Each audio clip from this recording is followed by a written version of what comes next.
According to reports on both CNN and Fox News, White House Press Secretary Sean Spicer has been searching the cell phones of White House staffers in order to find who the leaker is. Fox News has reported that Spicer called a dozen staff members into a meeting, took their phones, and began going through to see if there was any evidence that anybody was calling or texting or emailing someone that they shouldn't be with information that they should not be sharing.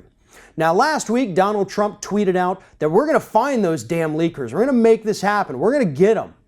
Now, here's the question I have. First of all, taking somebody's personal property without a warrant is illegal.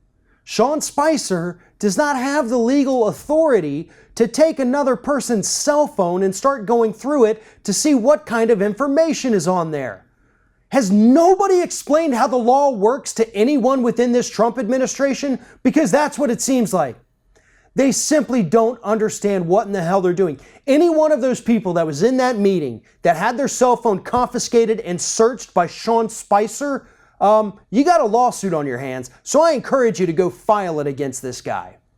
Furthermore, they don't need to take the actual cell phone from the person. If they believe, if they have probable cause, reasonable suspicion that somebody is leaking, you can go to a FISA court, seize the device, seize the call records, the text records, the email records, and do it that way.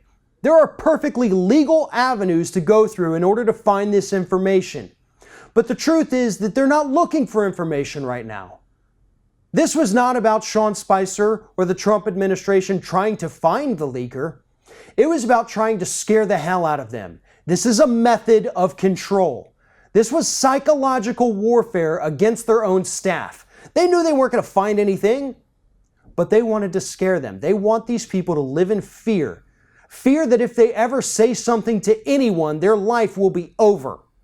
Maybe that's a metaphor, maybe it's not.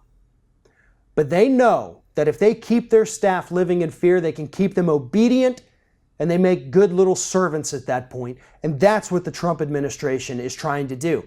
If they were serious about trying to find the leakers, they would use the tools that they have available to them as leaders of the federal friggin' government and find them. You know, you have a House Intelligence Committee, you have a Senate Intelligence Committee that also have access to all of this. There were reports last week, unsubstantiated, that maybe it's John McCain who's leaking all this information. Now, we don't have any evidence to back that up. McCain is the one who he said, he admitted that he had leaked the report about Trump and Russia to the press a few months ago. So maybe it's him, maybe it's not, who knows? The point is the Trump administration has the tools available to find the people who are leaking if they truly want to stop the leaks. But at the same time, doesn't the public have a right to know? If the Trump administration is doing some unsavory things, don't we need to know this? He's going to be up for re-election. We have to have all of the variables available to properly figure out that equation. But they're not giving it to us. So if you want to check your staffers' phones, first of all, it's illegal. Use the tools available, but you're not going to find anything.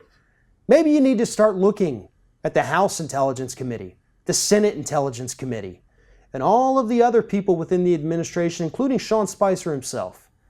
Because if you're going after the low-level staffers, looking through their cell phones, finding all the memes that they're sharing with their friends and buddies, you're not going to find anything.